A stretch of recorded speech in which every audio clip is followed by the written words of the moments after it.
Les, there's Les. He's Les popping on right there. Can you hear us? No. Oh, we can't hear you. Oh, we can't hear you. Let's see. In the meantime, it says can't unmute your guests because they chose to mute themselves. Do you see a little microphone down there at the bottom? You hear me now? Yeah. All right. I thought I had unmuted it already. Okay. Now I've become a cyber genius, right? Yeah, you made it. Oh, shit. Welcome to the show. Yeah, I'm like Mr. Technology over here. I said, Lilas, fix it, whatever it is. I don't know how to do it. Well, you know, when Vaughn told me that you might have you had trouble with that too, I thought, well, we're just a couple of salty old trainers. We're not supposed to be cyber experts, right? We're just supposed to know how to teach wrestling. Well, you know how to teach wrestling. I just copied you. That's why I call you the guru. You know, you copied me. Huh? Yeah. What the hell, right? You go back to running the thing in Cincinnati, going, man, and you've always been so tight with the Fullers, haven't you? You did TV. Actually, that friendship started with Ron and I in 1970. Okay. I'd gone into Tampa territory and he was there. Uh-huh. And we just bonded. We just got along really well. And of course, then when he bought Knoxville in 74, he called me and said, I want you to build me a TV, carte blanche. So it picked up from there. So yeah, we still hang out every once in a while. He's got some great stories. I just like the only stories you talk about is his package, though. Rip. No, that was Robert Fuller. Oh, Robert Fuller. All right. Sorry. Yeah. Yeah, Ron's about legit 6'9". Yeah. I remember one night we were in Montgomery and Robert had the book. So when Robert had the book, we all had a good time, but the show was about an hour and 15 minutes long. And all of a sudden at the end of the show, you see this guy, he's got cowboy boots on to make he's about that much taller. Then he had that cowboy hat on top of that. So big Ron Fuller was about 7'3" walking in. And he says, Robert, these matches usually end about this time. And Robert's looking around. He's waiting for somebody to save him. He goes, well, yeah. So anyway, after that night, Ron took over the book. And but anyway. How long were you with the Fullers? Oh, wow. Well, Ron, Mac McMurray and I were the first two guys in this territory. You know, when Ron kicked it off here in 74, we were the yin and yang with him to start the ball rolling. And I stayed here. He sold to Barnett, and I was with Barnett for a while. And then Jim and I agreed to disagree. And so I went down to Pensacola, Mobile with Ron. And then Barnett sold to Jim Crockett Jr., Flair, and Blackjack Mulligan. And Flair called me and said the TV Channel 10 here in Knoxville would let him stay on the air, but they wanted me back as the host. So we made a deal, and I came back to Knoxville. And then they ran it. Well, this is when the war started, when Rip was on the opposition. Rip was our mortal enemy. Yeah. But, no, he wasn't. But anyway, so then Crockett finally closed down, and I freelanced then until I moved back to Cincinnati in 85 and started working with bodybuilders and training them, and then picked up with Cornette and came back down here. I've actually worked with 5 different promotions in Knoxville, started with John Kazana in 1968. But wow. Yeah, 5 different promotions in this city alone. Did you work with Dirty George Cavaleris? No, I did not. I know the name. I don't think I've ever met him, Rip. Well, he was quite the character, and he supplied some money. We had the shows, and we built the whole shows around him. And he was like a kid in a candy store, right? He was over.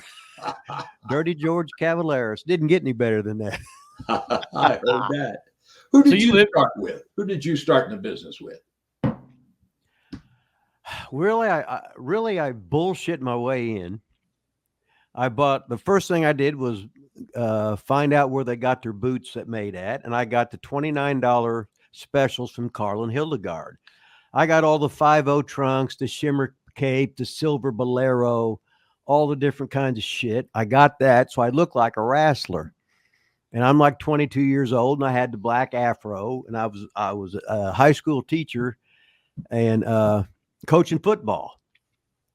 And then I went to Oak Hill, West Virginia. A buddy of mine, Steve Cooper, was there he was from Seth, West Virginia. He had his first match with Shirley Love and Warren Schernbuck back at the old WOAY studios there. So he said, and he called me, says, "Hey, I just had my first match." And I said, "Oh, you lying piece of shit, you know." He says, "No, I knew you wouldn't believe me. So I taped it over the phone." So there's play-by-play of Shirley Love talking and everything. And I said, "Oh man, you had a match." He says, "I got you booked next week." I said, "Holy shit." So I'm going to go from Indianapolis, Indiana to Oak Hill, West Virginia. So me and Cooper go. So I'm going there. So I'm not even smart to the business. I've been to the ring a couple. Now, did you know the old carny Don Pruitt? Don Pruitt. I met him. Yeah. Okay. And I think his name was Don Pruitt. Then he had a couple kayfabe names, Don Brandenburg and stuff. And he helped us when he had a ring in Indianapolis, but nobody knew how to work, train, or anything. I went a couple times. I said, "Well, hell, I'm just going to get hurt." And these guys, I said, "I'm stupid, but they're stupider than me. So let me get the hell out of here." But I'd met Steve Cooper. So I'm going down to the WOAY studios. Me and Cooper go down there. And so I'm working. I can't remember what the guy's Indian Joe or something like that. But Angel Ancevita happened to live in Oak Hill, West Virginia. And he happened to be home off the road. So I met the Cuban Assassin the first night, and I knew he had worked for shows for Don Pruitt and everything. So I'm watching. B.B. Coleman comes down from Akron, Ohio. He comes down to the WOAY studio, and he's watching me, and I'm watching him, and he's cutting blades up and putting on his fingers. I'm going, "Oh my God, I hope I don't wrestle him. He'll just slice me to death," right? So I'm like, I'm having a good time, but I'm like, I'm not smart to the business. I've never really talked to real wrestlers or anything. So when I tell people I was the worst guy in the history of wrestling, but at least I knew enough to shut the fuck up and listen to guys that have been there. So I'm wrestling this guy, and but Warren Schernbuck, he says, "Okay, you're working with this guy," and he said, "You babyface or heel?" I said, "Yeah." So I said, I'm thinking, what the fuck? Did you know what a heel was? No, hell no. Everything, you didn't, everything was kayfabe then, right? So he said, "When you get the pencil, go home." So I'm going, "When I get the pencil, go. What the fuck? When I get the pencil, what the fuck? When I get the pen, what the fuck?" So this guy named Indian Joe, he says, first I come out there, so I start yelling at everybody, but I'm a babyface. Well, I seen guys on TV do that, right? Right. Oh, you're like a lot of the indie guys today. Yes. They just copy what they see on TV, right? Yeah. So I'm as any goof that's in their 20s working today think they're over. I knew I wasn't over, but I was just trying to act like I knew what was going on, even though I knew nothing. So, wow. The guys tell me to grab his arm. I'm saying, "Fuck you." Right? Then he fucking hits me. Boom. I said, "Fuck, I must have some adrenaline in me." I didn't even feel that son bitch. I'm thinking, I'm tough, right? And this is probably like the first real fight of my life or whatever. You know what I mean?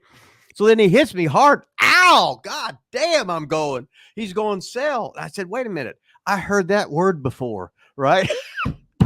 So needless to say, with the worst match in the history of wrestling, and I didn't get it on tape or anything like that, and then they ended up having the TV station burned down, so that lost all that was gone. But I did it.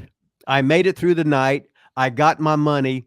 I'd never been so emotional. How much did you make? Oh, 2.5, baby.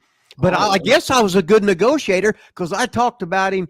I got an extra 2.5 for trans. All right. Yeah. So I'm sitting there. I made Man. $12 in my first match. Okay. Of course, that was 1960. Mm-hmm. What year was yours? This was like 76. Yeah. So yeah. Now I did hear about your first match. You said that you weren't really smart to the business at that time Not either. until that day. Until that day. Yeah. And you Well, I trained with, you know, I trained in 1960, but I had the bug. I fell in love with the business. I'm 8 or 9 years old, right? The first time I saw it on a 10-inch black and white TV screen. And then in the teens, it was between drag racing and wrestling, right? I mean, I was in drag. I was driving on a drag strip when I was 15 years before I had a license to drive on the street. Loved it. Wow. I still love it, but I'm a little old to be doing it. But anyway, if maybe, you know, if we got a big sponsorship out of that, I might, you know, still, well, I still did some drag racing. I came home in the summers, the first 4 or 5 years I wrestled it, and we raced, my dad and I. But anyway, I drove up from Cincinnati to Reynoldsburg, Ohio, where Al Half's office was, right? This was when I was early 18 years old. And he's had this guy come out to talk to me who was Frankie Taliber. And of course, I'd seen Frankie on TV. I had no idea he was the booker. I didn't even know what the hell a booker was, right? And of course, I'm telling him what I want to do. And he's real nice and tells me, you know, kid, you got to get some experience and put on some size. I was probably 175 pounds at the time, 180 maybe.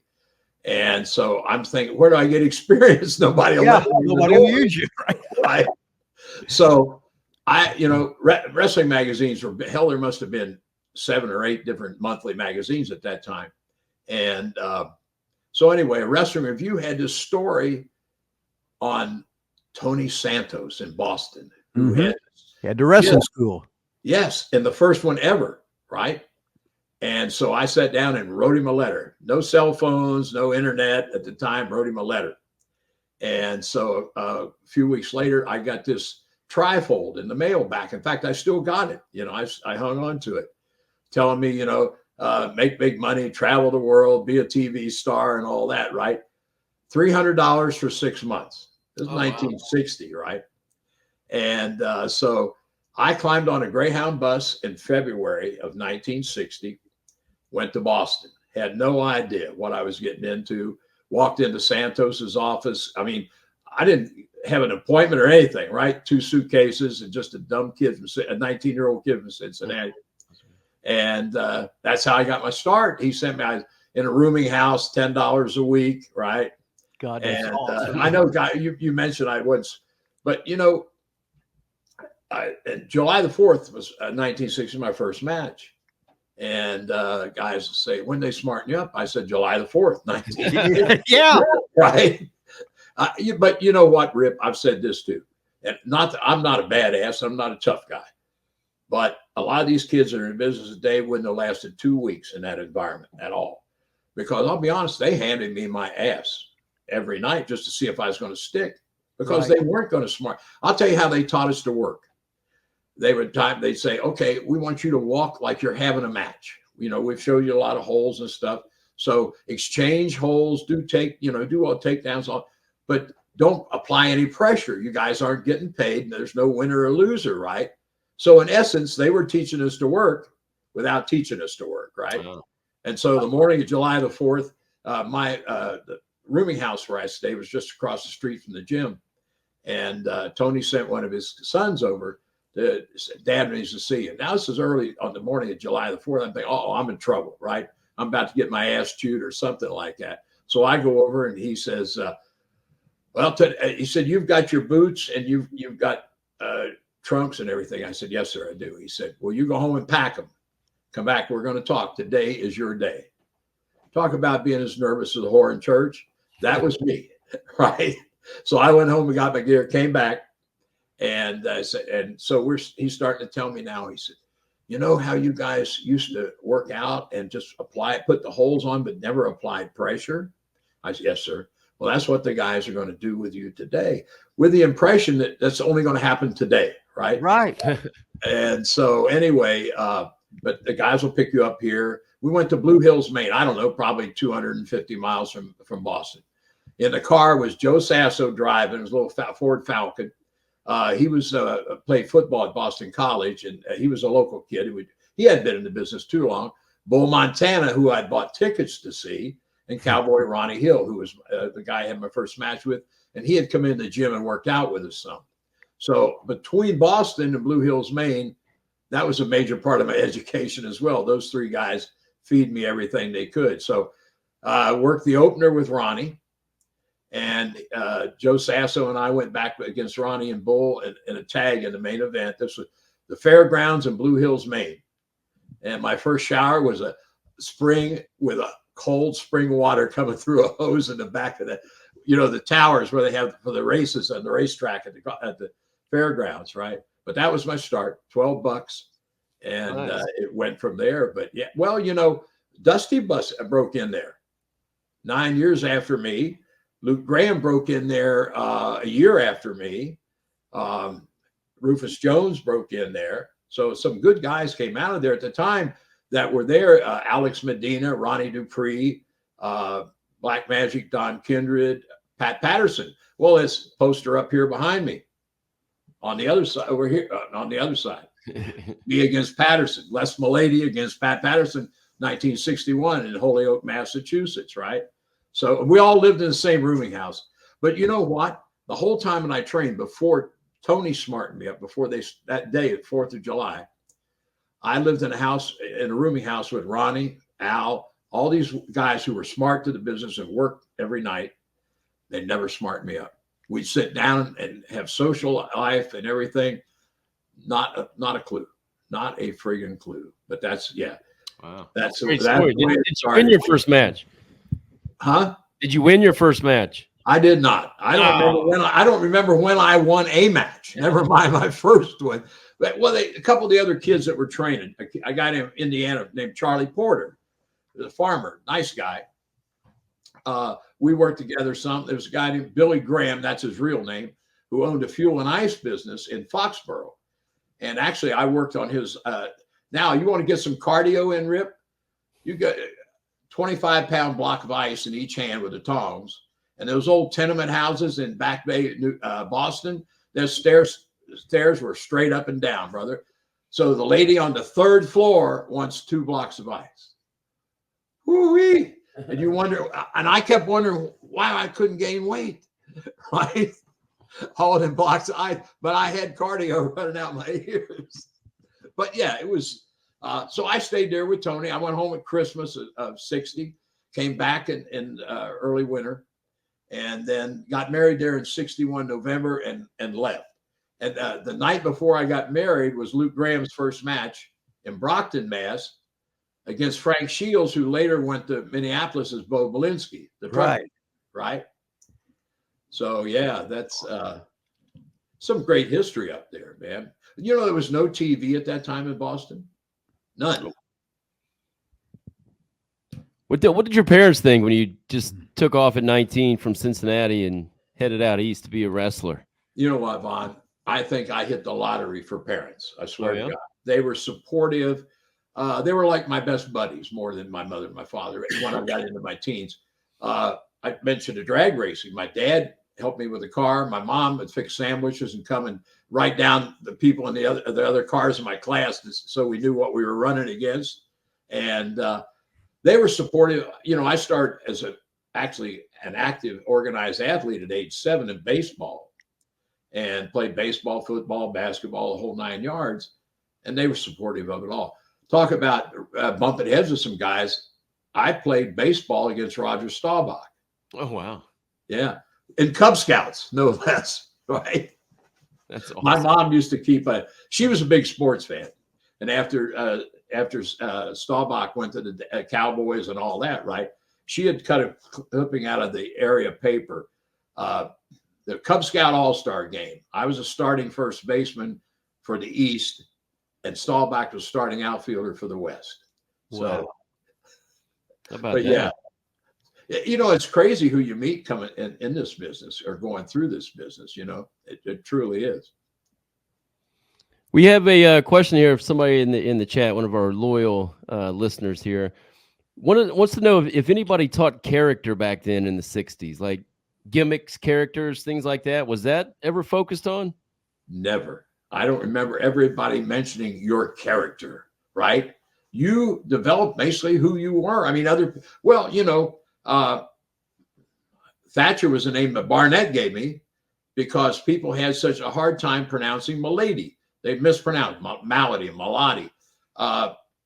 Tony Santos kept the name. It's Irish because of Boston and the Irish influx there, right? So he thought it would help there. So it was my name. So when I started with Barnett, I used it. And then about, I don't know, 4 or 5 weeks in, Les Ruffin came in the locker room one night and said, hey, the old man is tired of people mispronouncing your last name. He wants to change it to Thatcher. Do you care?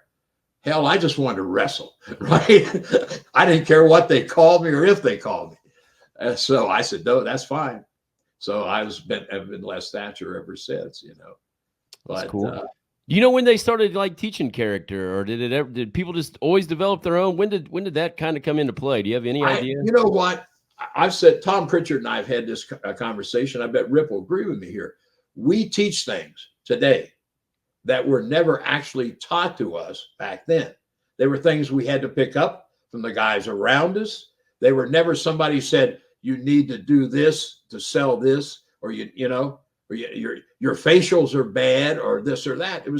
There was never any details to you like that. It was just, you needed to shut your mouth, open your eyes, and pay attention, right? In fact, I don't even know, you mentioned that I win my first match. I don't remember how many matches I lost before I won my first match.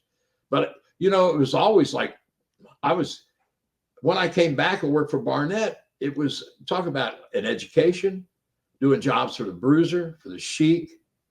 I remember you working for Dick the Bruiser. Yes, sir. Because the guy from Roger Kirby was there. Dennis Hall. But I remember going back to like 1961. Well, yeah. I remember watching wrestling. But I was just enamored with wrestling, and it was always 1 hour of wrestling. It might be on at 12:30, 1 o'clock, and I'd be setting the alarm clock so I could watch it and everything. And I went to my first match in 61 in at the old Seymour High School gym. It was Dick the Bruiser against Cowboy Bob Ellis. Joe and Guy Brunetti was there. I remember that. Joe Tangaro and Guy Brunetti. Yeah, that's right. And my grandpa took me, and that was the greatest time I'd ever had, and just been a total fucking nut ever since there. And you was talking about how you wrote writing letters to how you got into Tony Santos. Right. I was in college, and I wrote a letter to Vern Gagne about going to his training school. He actually sent me a letter back and accepted me.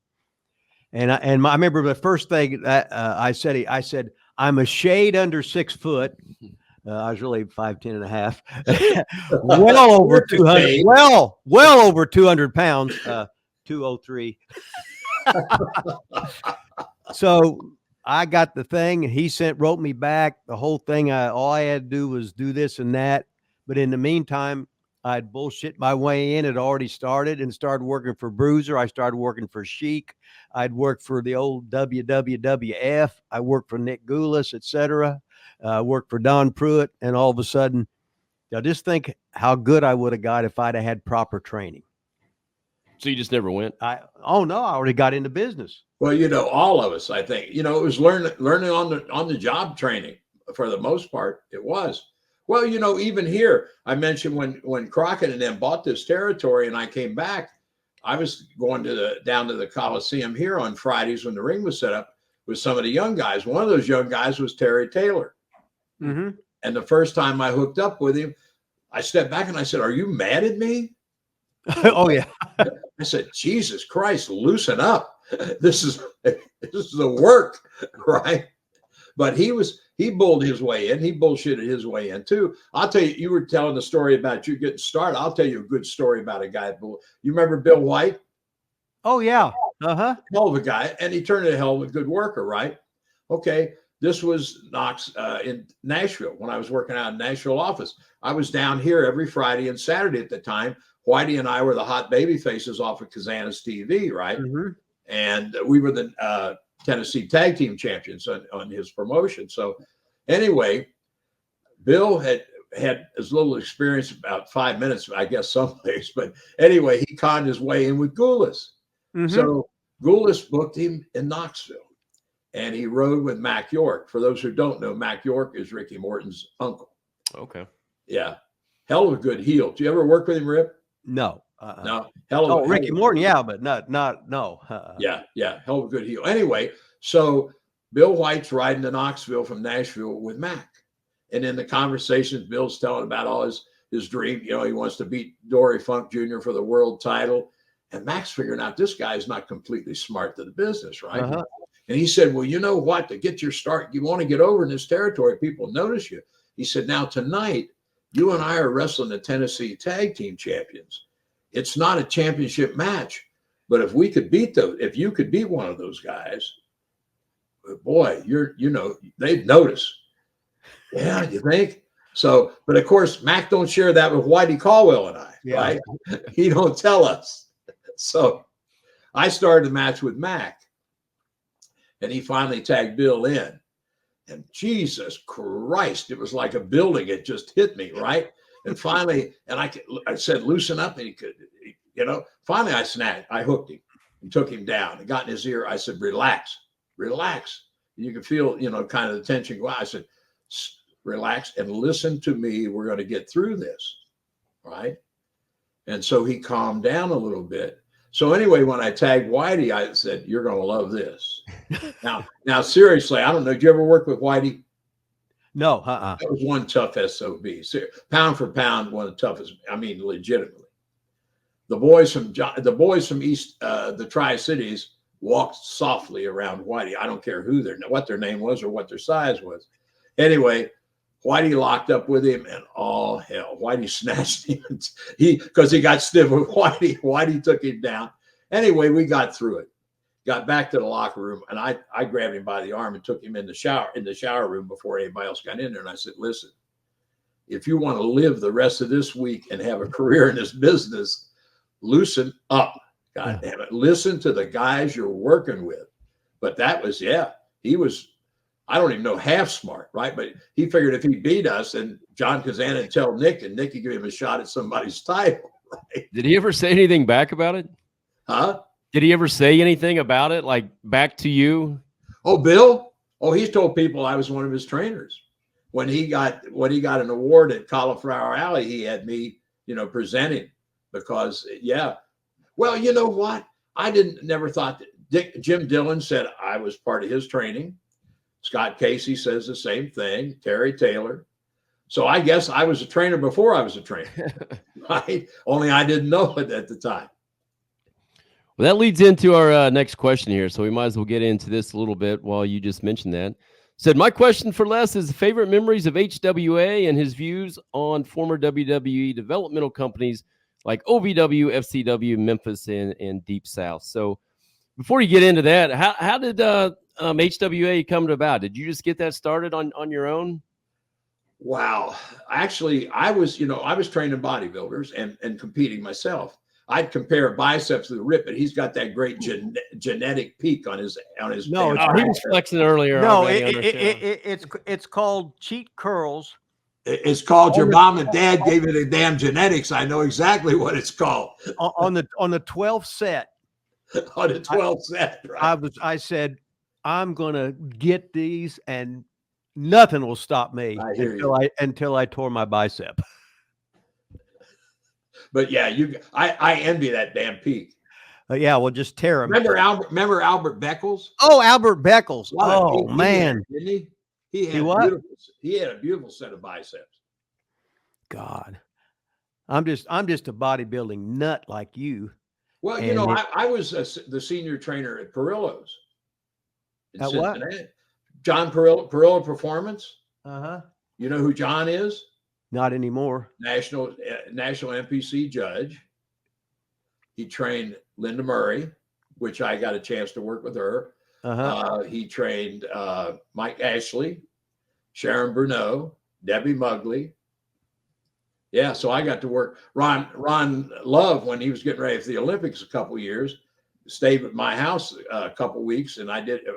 My mom did his diet, and I took him to the gym every day. So so that's what I was doing when I got involved with actually training guys. And you know Bob Harmon from Cincinnati, beautiful, original, beautiful Bobby. Beautiful Bobby, yeah. He called me one day and said, "There's this guy's got a wrestling school here in Cincinnati, and he's got some idiot as his trainer." And I'll tell you who the idiot. Well, you'll know who the idiot was. You'll say that idiot. Anyway, he said, and he's got an idiot. He's going to lose all them students if he doesn't get somebody decent. And I said, okay, why are you telling me? Well, I said, are you nuts? I don't train wrestlers. I've never trained wrestlers in my life, right? So he asked me to go. They were having a show on Saturday night on the west side of Cincy. And he said, meet me and go to the show with me. I had never been to an independent wrestling show at that point. And God, was I shocked when I saw my first right? I said, this is what our business has come to, right? Anyway, the guy who owned the school was there. And so anyway, we're watching, and this one guy picks up a chair. And I could tell the way he was holding the chair, he didn't know what the hell to do with it, right? So legit, he cold cocked his opponent. I mean, the other guy was big, it was out on his feet. And one of the guys in the back came and got him out of the ring because he was walking around in circles. So I leaned over to Bob and I said, that kid didn't know what the hell he's doing. How long has he been training?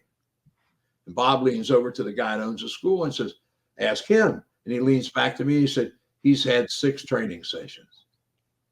I said, oh my God, he's not smart enough to know how to give a flying mare yet, for Christ's sake. Never mind hit somebody with a chair. So that's when I made up my mind, I'm going to try this, right? So the first Sunday that I went in, first of all, they were only training 1 day a week. He only had the gym for 2 days, Saturday and Sunday at the time. And I said, we're going to train both days. There's no damn way you're going to get this done 1 time a week. But when I got with these kids, I said, here's the bad news. You're going to start from scratch because nobody has ever actually taught you anything worth a damn. And we're going to start from scratch. And that's how I got started, and then found out he was stiffing me for money and these kids lying to these kids about a bunch. Well, he had told these kids, and I didn't know this until after actually I had left him. But he had told these kids that he had bought into Smokey with Jimmy. And part of the deal was I became trainer for his company. Well, I'll tell you, the company is the one that Roger Ruffin's got now, the NWF. And Roger came in. I had Roger come in and referee a couple matches. And when I first started putting those kids out in front of some people, because I'd known Roger since he was 9 years old, because he used to come to the matches with Les Ruffin, right? Mm-hmm.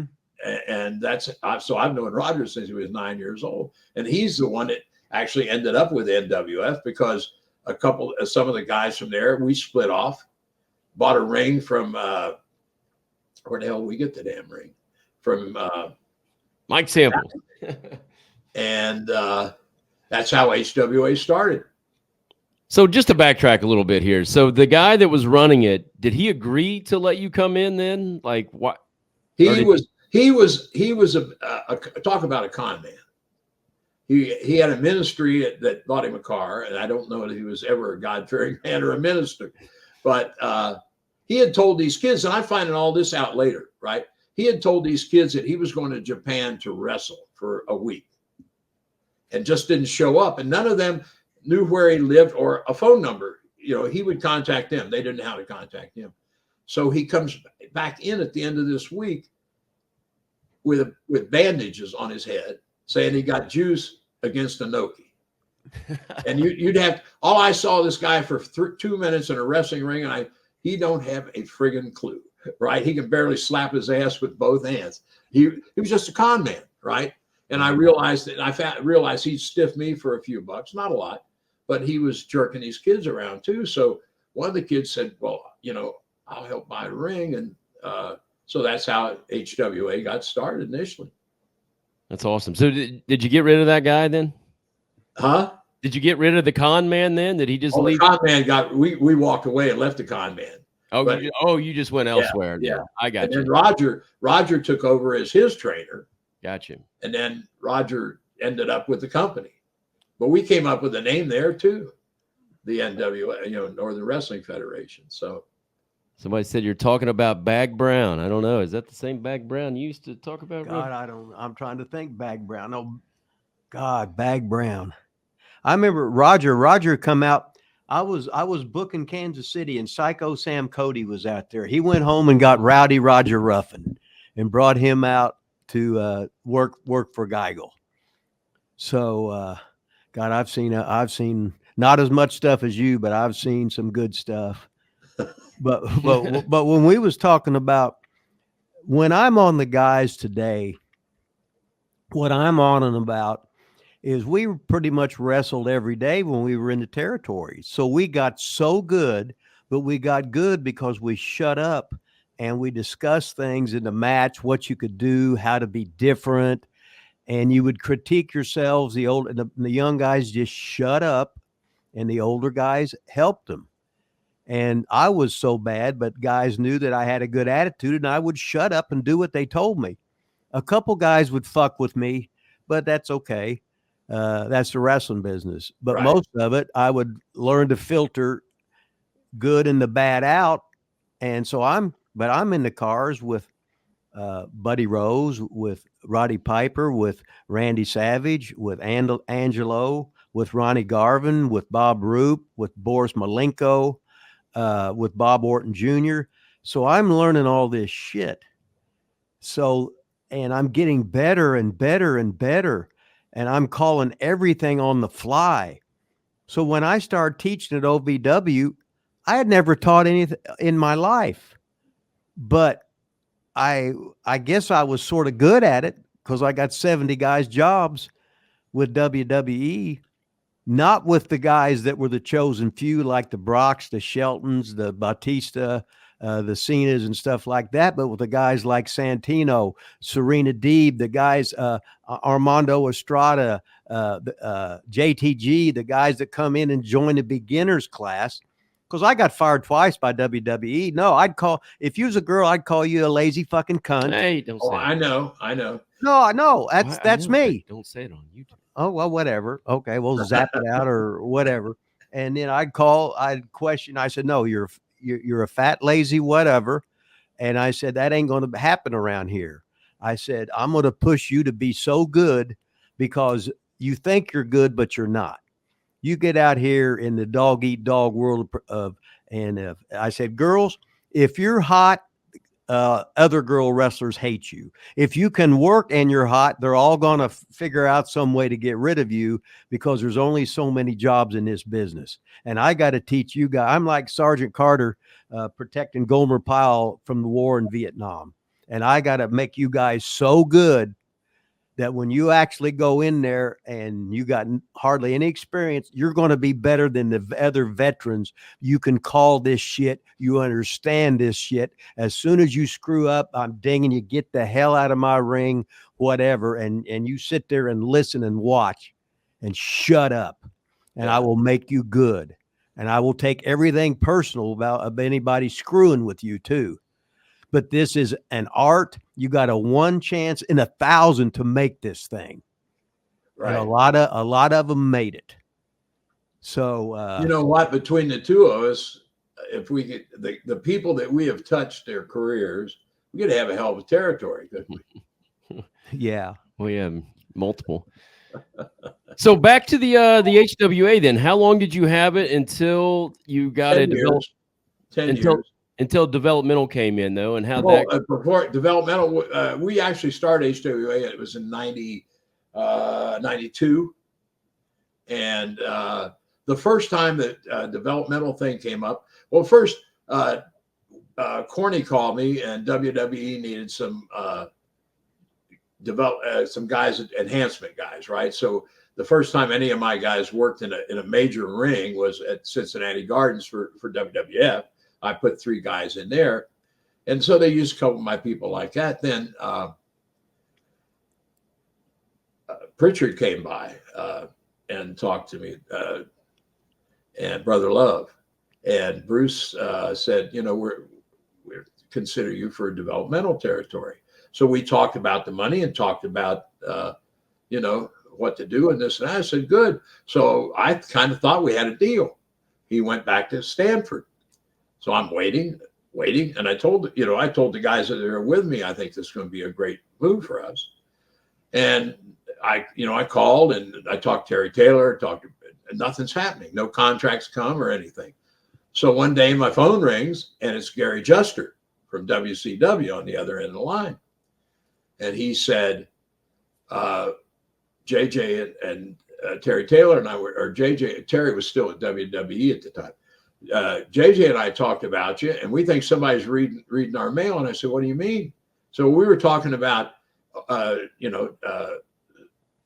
expanding our developmental system, and your name came up, and you haven't signed with anybody, have you? I said, I know WWE's talking, or WWF's talking to you.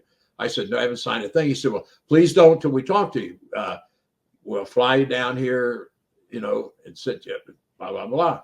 So I fly down and introduced me to people, and JJ and Gary are sitting talking. So we went to lunch, came back. He said, what would be if you, to get your company right now in the position you want, what would you want? Well, I want a box truck. I don't want this and that and the other thing. Okay. So we got a deal right there. And so I got the truck, I got the bump pads, got the guardrails, the whole 9 yards, plus a bonus, and a hell of a good salary. Of course, what I didn't know is financially the company was, rough. It was bleeding money every day. So this was WCW. It should have. And we were in a small gym at the time, but we got a bigger place, 6,000 square feet, office, air conditioned, the whole thing, right? We were set up right when they pulled the plug. So everybody thought, this is it. The place is going to close and this and that. But JR, through Cornette, had told me, when I said to Jimmy, I said, tell Ross that, I'm sorry. And Jim had sent back, well, we'll get a chance to work with each other someplace else. So it wasn't too long after that I got a call from Jim. And he said, Memphis is not working out. We have given them a deadline to get it together or we're pulling the contract. He said, the way it looks right now, we're pulling the contract. I just don't want you to tell anybody, but it's all yours, when it gets done. So I had guys pulling out on me, right? But I knew better than talk about it because I've seen guys screw their deals up with WWF by opening their mouth when the company didn't want you to. So anyway, that's how we ended up with the contract with them. I enjoyed it. Now, have you done a guest week down at the PC, Rip? No. I did one. Mm-hmm. And I'm watching these and I'm thinking, man, I love the atmosphere, love the place is great. But we went to a show one night and one of the guys is sitting there on a laptop, writing up all the matches in this show and sending it back, I guess, probably to Levesque and Sean and whoever else. And I thought, here we're talking about being cyber idiots. I thought if they wanted me down there, I'd have to go to school for computer for typing. I couldn't write that fast, right? But they got a great system down there. But seriously, I think between the two of us, the people that we've touched, it's not that we started all these people, but they have our philosophy in their systems. And that's somebody needs to have. Today, my biggest problem today with the product that I see, except WWE, is, what they remind me of right now? Of a territory that's caught fire. They couldn't make a mistake if they tried, right? They're on a roll. They have more guys over than they need over now. But if, I just said it on a podcast this morning, if I were a promoter currently, I don't care if it's Impact or TNA or whatever they're calling it today, AEW, NWA, whoever, the yardstick of how you need to promote your business is you just sit down and watch the whole bloodline storyline unfold. And that's as old school Ripper, am I right, as it gets. Take your time. Yeah, that He doesn't watch it. no, I don't watch wrestling, but Romer he's always got the TV on, and every that bloodline thing that they must have done that over a year just. Well, here's the thing. Stop and think about it. Sammy Callahan was a comedic figure 18 months ago or 2 years ago, right? People are laughing at him. He's not a comedic figure today because of that damn storyline. He's as over as any babyface in that company, as is both the Usos, and it rejuvenated KO, right? I mean, man, it's old school. They're taking their time. They're making people, I'm critical as anybody. I am. But I noticed in the middle of that whole storyline, I thought, damn, I'm sitting here not anxious for the show to be over, not getting tired of watching it, but want to see what's going to happen next. And it's the subtle things. Roman's facial expressions are as important as his bumps. And most of these kids don't have facial expressions, right? And but it's the whole thing. They've made some. Cody's hot. My guy LA Knight is hot too, right? John is hot. He's been around 20 years, for God's sakes. Yeah. He's an overnight sensation. It only took him 20 years to be one. Yeah, it's good to see somebody like that's Yeah. now made it, I guess you could say, or whatever, from being around for so long, and the gimmick they tried to give him with the model deal and all that kind of stuff, and to get out of all that and to be where he is now, I think that's awesome. Awesome Yeah. to see. That's something I think if there's any young independent guys watching, realize if you don't make it the first day, right? If you're not figured for WrestleMania main event 6 minutes after you got in the business, you don't know if it's ever going to happen, but you better keep digging, Damian Priest. I worked with him at the Monster Factory 5-6 years ago. I did too. Yeah. Good guy, hell of a nice guy, and he's doing a hell of a job. But the last time we were together there, he pulled me off the side and he told me, I forget how long he'd been doing this, and he'd given up a good job, right? And a new car. And he said, how long do I keep at this? I said, the only guy can answer that is the guy you see looking back at you from the mirror. It can't be me. It's got to be you. And every time I see him now, I thought, it's a damn good thing you hung on, brother, because your pockets are aligned with a lot more money than mine at this point. Yeah, I'd say he's doing all right now financially. Yeah. Yeah. Who were some guys back then in HWA then that went on to be in the WWE? Like who were some of your WWE? Let's see who. When I had the contract, I had guys that should have been in there that got tryouts and got contracts, but then for what? But that is subjective, right? We can all three watch a wrestling match and see three different things, right? Yeah. And I'm sure Rip will tell you from being part of developmental, there were times that Danny and Corny and I would sit in a meeting, right, with JR and probably Shane McMahon and whoever, Johnny Ace, and talking about the developmental guys, right? And it's say, well, we're looking at this guy maybe to bring him. Well, they'd ask us, and we'd say, well, maybe this guy's ready, right? This guy's not ready. 4 or 5 weeks later, the guy that we said wasn't ready, he's the guy that's going up for the dark match, and the guy we thought was ready is still staying down where he's at, right? And so it was frustrating for them too. The kids got frustrated as well, and but some Shark Boy never made it there, but he was a hell of a hand. Matt Stryker, did you ever see my Matt Stryker work? Oh yeah, yep, I sure did. Yeah, he's a hell of a hand. BJ Whitmer, Chad Collier. Collier was really good. Yeah. Ray Steele had a developmental contract, and he, for whatever reason, they pulled it. But here now you talk about a crazy thing. I had him on a 3-day run for dark matches at WWE shows in Chicago, Milwaukee, and Indianapolis. And in Indianapolis, Kevin Nash thought that he was already signed to the main roster, right? When he saw him work. And I no, I'm developmental. I'll tell you a funny story about calling things on the fly. Like you, I teach that. Now, what they do once they leave me is up to them and the guy they work for. But they better know how to call a match on the fly, because I don't lay nothing out in the back except the finish. That's the end of it right there. So Race knew, I forget who he was going to do the dark match with in Indianapolis. So he was dressed, ready to go. They hadn't worked out a match, right? They knew what the finish was supposed to be. And then all of a sudden, we may not have time. Okay. So I'm watching the monitor, and Teddy Long comes to me and said, "Where's Race?" And I said, "The back, I guess." "Why?" "They're on next." I said, "What?" He said, "Oh, we got to find him." So we're both running around looking for Race, and Slaughter found him. And as I'm going down, he's coming up the hallway, lacing a boot. He's got one already laced, right? And the other guy that he's working with, I can't remember the kid's name, is like in a panic. We don't have anything laid out. We're going to do. Ray said, "I'll call it on the ring." Nice. And that's exactly what he did.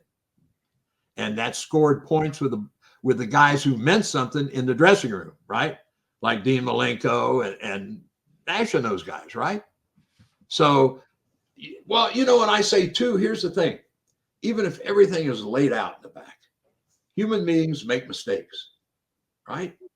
You better know how to change shit up, or you're in trouble, brother. Well, you must see it too. Little tiny thing, like you see them blow a spot. They don't know what the hell to do from that.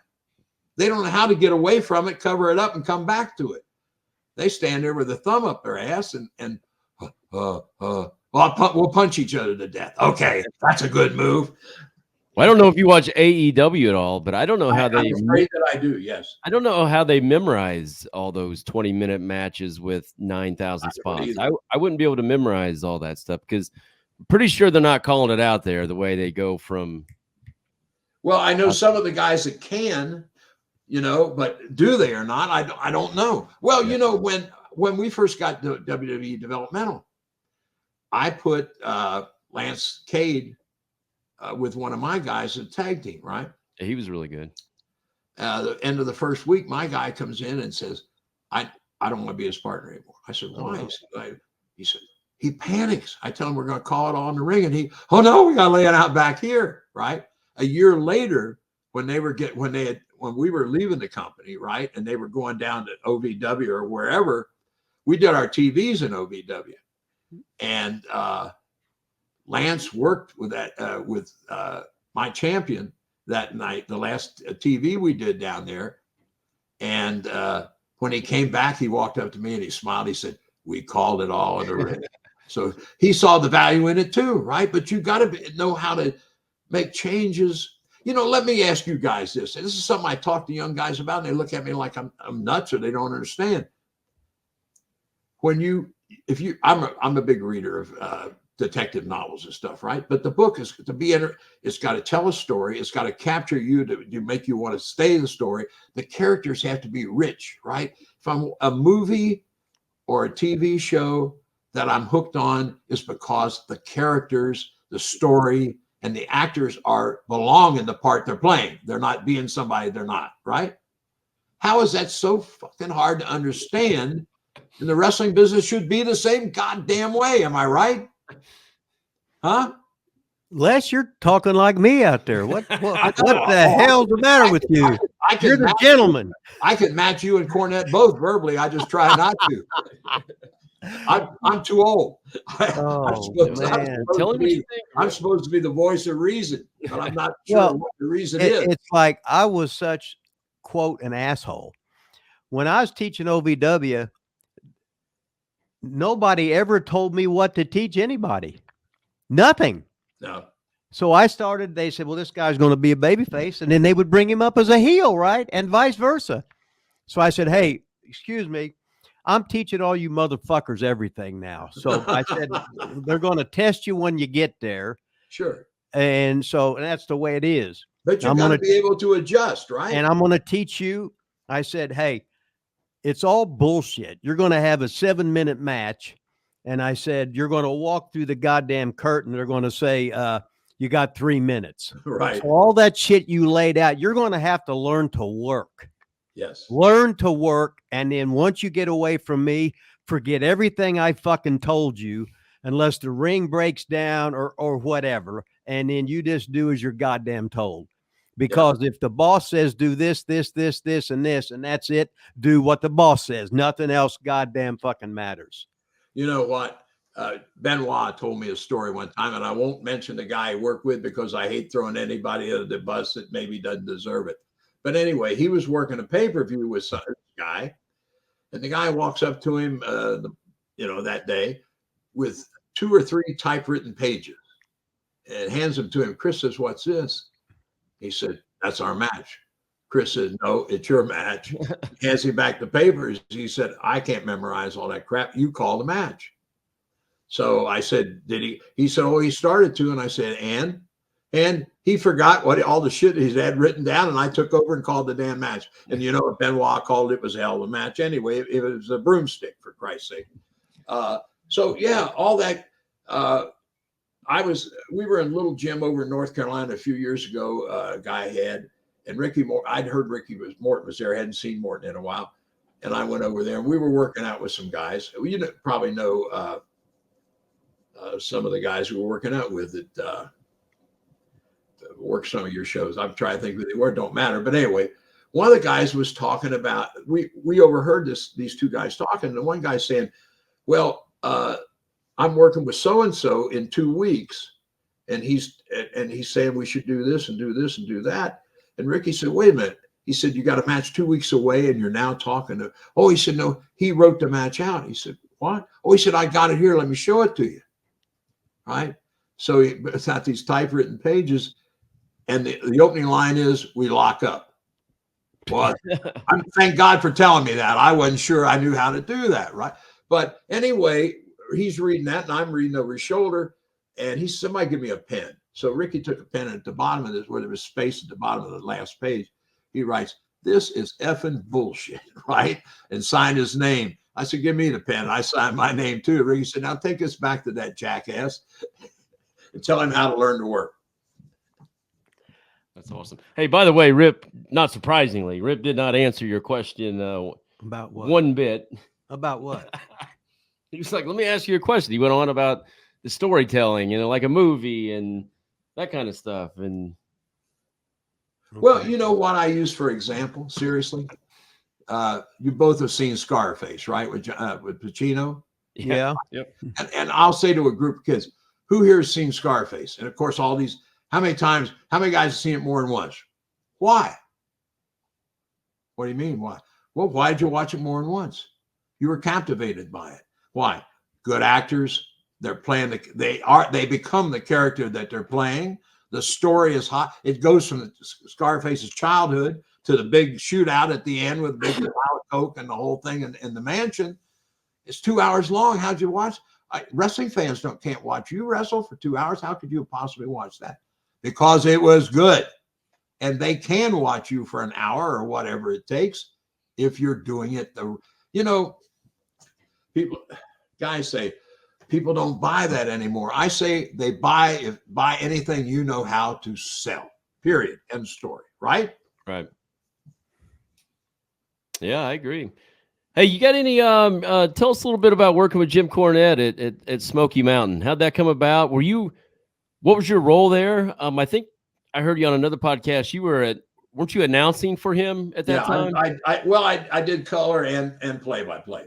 When Dutch was with me, I was doing play-by-play, and he was doing the color. When JR was here, he was doing the play-by-play, and I was doing the color. That was a lot of fun working because that was the last of the actual things that acted like a territory. You know what? I've never had a problem working with Jimmy ever. Yeah. I met Jimmy here for the first time in 1978. Wow. When the WFIA had a fan club convention, and he won Best Action Photo by a Fan. He and Eddie Gilbert were both here as fans in 1978. And he remembered sitting down with me and a couple other guys talking about angles and finishes and stuff. And so when he started Smokey, Tim Horner called me and said, Jimmy would like to, he said he remembers you talking about some of that stuff and he would like you to come back and, do Smokey. At that time, I was still competing with MPC bodybuilding. And I was in the midst of training for a contest. I said, you don't want me down there right now. Why? I said, because I eat every 3 hours, no matter what else is going on around me. And Jimmy's not going to want to shut down and, in the middle of a taping so I can have a meal. So that's how Bob Cottle started with him, and Dutch is a color man. And then Bob wanted to get out, and I took his place. I had a good time working with Jimmy. He always gave me respect. He never. Might have been times he wanted to yell at me, but he never did. But yeah, it was talking some funny things that I remember when we did. You both have probably seen the Night of Legends, right? From Smoky Mountain. Yeah. I can't remember. Is that I don't know that I've seen it. No, you need to get it on and look at it. You'd like it. Yeah, it's a hall of induction in the Knoxville Hall of Fame with a bunch of guys. But the Funks are on the show. A bunch of top guys. I've heard of it. I have not seen it. First time JR and I had ever sat down the microphone together. We had met, but we had never worked together. We were not close friends. We didn't know each other that well. And so at the break, we went to the back, get a drink of water, and whatever. Terry Funk came up to me and he said, I've been watching the show on the monitor back here. He said, you and JR are calling wrestling the way it's supposed to be called. I said, well, thanks, Terry. He said, how long you guys work together? And I looked at my watch and said, about an hour and a half. Yeah. And he said, I said, no, but you know what? That's the thing too. I've said, this year at the Hall of Fame, which I feel, God, that was to be there and to realize that my picture's going on the wall with guys like that is just amazing. But, congratulations. Thank you. If you couldn't learn it, I worked with Bob Cottle, Gordon Soley, Lance Russell, Jim Ross. If I didn't know anything by this time, I'm never going to, I've got to be the damn biggest fool in the world or the dumbest ass, one of the two, right? It's like the guys that we worked in the ring with back then, Rip, learning, right? I've told a lot of kids, they say, oh, you did jobs for this guy. I said, I did a lot of jobs, man. But you know what? You know what I learned from those jobs? When the Bruiser asked to work with me, I knew one thing. I was getting him over the way he needed to get over, and I was safe. I wasn't going to hurt him. One of the nicest compliments that I remember from back in the early 60s, we were Detroit TV, and Mark Lewin had been sick, and he had just come in the dressing room, just getting over whatever it was. He had flu or something. And Johnny Doyle, the promoter in Detroit, was there. And so he said to Johnny, he said, who am I working with tonight? And I don't remember who it was supposed to be, but Johnny told him somebody, and Mark kind of rolled his eyes and he's looking around the dressing room. He said, let me work with Thatcher. It's the nicest compliment I could have had, right? Because he knew, he's sick. I will take care of him and I will get him over. I said, guys, the only way I ever got my hand raised was by doing jobs the right way.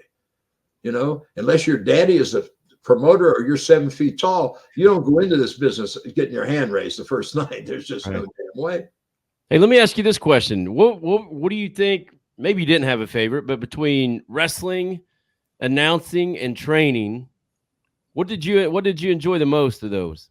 Oh, God. Did you like one better than the other? You're asking me to make a choice between my son and my daughter. Right? Which one do you want to keep and which one do you want to give away? Okay, which one do you like better, your son or your daughter? Don't ask me that question. You will get me in trouble. No, you know what? I just love this fucking business. Yeah. This is who I am. This is what I do.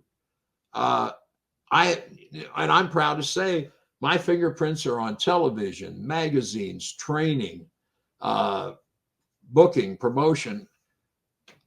And the only thing I haven't done well is get rich. And it's too late to start working on that. So I tell you what I do want to do. I want to do some camps with Rip. There you go.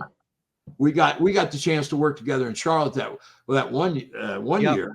Uh-huh. That was fun.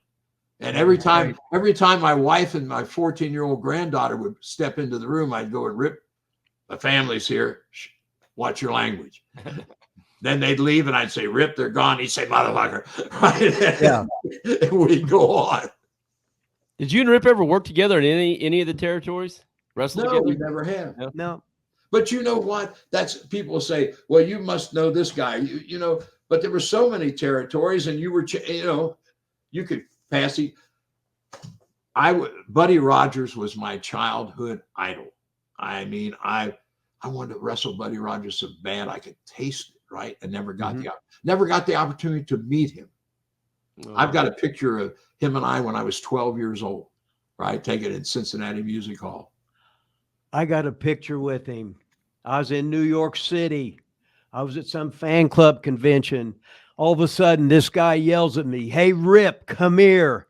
It's Buddy Rogers." I get my picture taken with Buddy fucking Rogers. Yes. Greatest match ever. Him, Pat O'Connor, 2 out of 3 fall match for the Yes, NWA heavyweight. I use that as a training tool. Everything makes sense. Yes. You know, the thing too that I notice with kids, when you show that match and you see Pat doing that spinning arm bar that he does, my God, they go crazy. oh, they'll say, "Oh man, that's really," I said, "Well, use it because it'll be new now." Anything But they won't do new, it because yeah. you can't dive with it, right? George Weingroff had that. He did that arm thing. Yeah. We dissected that 2 out of 3 fall match, and he would. The only thing, the one time Buddy Rogers cheap shotted O'Connor, and he adjusted his tights and didn't, and I got mad. Then the one time Buddy Rogers or O'Connor hooked it on, put his thumb in Buddy Rogers' mouth as he was selling the thing. Right. Oh, you know, that's the other thing too. So many of these kids today, it's the details they have. Every time I see one of these young wrestlers knock another one, you know, they start to come back or whatever you want to call it, might even be a heel, but one of them goes down and stays down, and the guy is up, turns his back and starts praying. And I always think of Harley, because Harley told, when we were doing camps together, he and I and Steamboat, some guy do that on a practice match, and he'd say, "You know, if you'd have done that on me, what would have happened? When you turned back around, I'd have knocked you on your ass, because that's the most you can insult me, because you're turning your back. Makes you say I'm nothing." And but now they turn their back. Or the other thing is, I knock you down, and instead of covering you, I go over and sit in the corner and get in this position, waiting for you to get up. I think, God, I wish I could be in some real fights, and the guy walked off and gave me time to get up, right? Yeah. Where the hell? Okay, hey, we got so much shit going on here that we didn't even get started with you. I got on deck. I got the great Dave Marquez. He's coming on in about 1 minute. Great. Who told you Dave was great? Yeah, I'm going to have to get rid of your ass and bring Dave in, so he can. I've had enough of your ass today too. So, but I'm going to have to bring you back, because we haven't even started. No, I want to come back. I enjoy. We didn't do FA. Fuck all. We just talked shit. Did you tell Ace I said hello? No, you old guys you don't have memory worth of shit. Really. I don't have memory, and I got mixed up because you contacted me on 3 social media things, and I can't. But if I find one, I'm lucky. I'm a total idiot with this shit. We'll definitely have you back on sometime. Really appreciate you. You guys. I'm glad you figured out StreamYard. It was an honor. Watch. I said, watch this next video that's coming up on your screen. Remember now, watch it. That I can't get the shit closed.